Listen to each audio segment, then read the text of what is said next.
La République démocratique du Congo est de nouveau confrontée à la maladie à virus Ebola, découverte pour la première fois en 1976. Ce virus demeure l'une des zoonoses les plus redoutables, a déclaré le chef de la division de la promotion pêche aquaculture et élevage dans les Haut-Katanga, Dr Samuel Béa. Est une maladie virale grave qui touche l'être humain et certains animaux sauvages.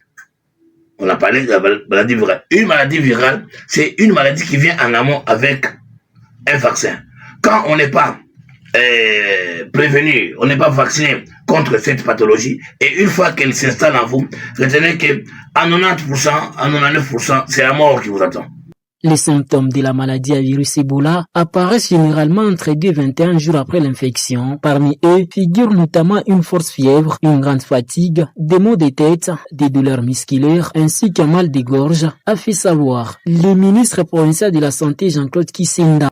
Le malade présente notamment de la fièvre, des maux de tête, des douleurs musculaires, des douleurs articulaires, une faiblesse intense, une douleur dorsale, mal à la gorge, de la diarrhée, des vomissements, de l'anorexie, de la nausée, des hémorragies dans le nez, dans les yeux, dans la bouche, dans les gencives, dans les selles et parfois des vomissements sanglants, le hoquet et une fausse couche. Ces virus se transmettent par plusieurs voies, notamment par contact direct avec les sangs, les sécrétions, les organes ou le liquide biologique d'une personne infectée, mais également à travers des objets contaminés. Ce virus vit dans les liquides corporels, notamment le sang, les urines, les sécrétions vaginales, les larmes, la salive, le lait maternel, les selles, le sperme, la sueur et le liquide amniotique. Entre les humains, il se transmet par contact avec une plaie cutanée, la bouche, les yeux et ses fluides corporels ou des matériaux contaminés d'une personne qui est malade ou morte d'une maladie à virus Ebola. Alertez quand même. Vous ne voyez pas quelque chose de clair. Dans mes animaux, je ne vois pas quelque chose de clair. Dans l'environnement où je suis, dans les milieux où je suis, alertez quand même. Alors, la transmission, elle se fait comment? La transmission, nous vous donnons les points qui sont essentiels dans la transmission. Nous avons le contact avec le sang ou liquide biologique d'une personne malade, je l'aurais dit. Manipulation des animaux sauvages, malades ou trouvés morts. Ok? Contact sans protection avec les débris. Manque des mesures d'hygiène dans les lésions ou... En cas d'apparition des symptômes, les malades suspects doivent être conduits directement dans les centres de santé les plus compétents et non auprès des praticiens. Qui ne s'aventurent pas sur la santé animale, la santé humaine et l'environnementale. Quand ils ont des patients qui viennent avec ces plaintes-là, qui ne viennent pas avec leur science occulte ou bien science qui n'est pas liée à la réalité. Donc, nous conseillons à la population d'éviter d'aller voir les médecins traditionnels, communément appelés les Mufumu. Ils ne feront rien contre une pathologie, une épidémie ou une pandémie comme celle-là, où en amont, c'est une pathologie virale, il y a le vaccin, et en aval, quand la pathologie est là, il y a un traitement qui suit. Mais quand il n'y a pas de vaccin, il n'y a pas de magie. Il n'y a pas de magie, la magie ne viendra que quelqu'un soignant, approprié, attitré et formé.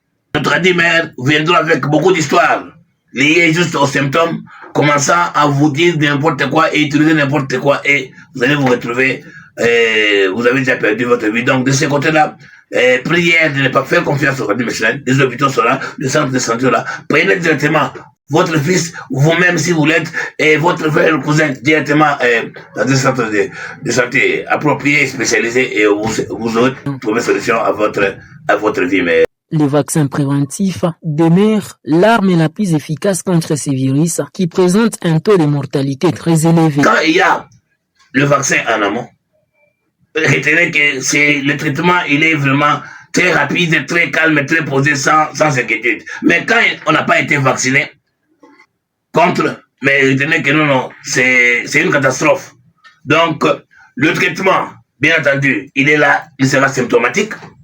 Et suivant les signes qui seront relevés, si on n'a pas été vacciné, on fera ça jusqu'à peut-être à avoir cette chance de guérison.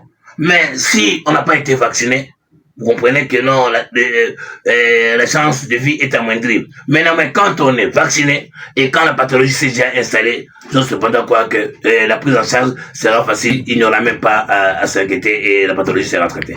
L'observance stricte des mesures barrières reste essentielle pour freiner la propagation de la maladie à virus Ebola. Se laver régulièrement les mains avec de l'eau propre qui coule et du savon ou de la cendre. 2.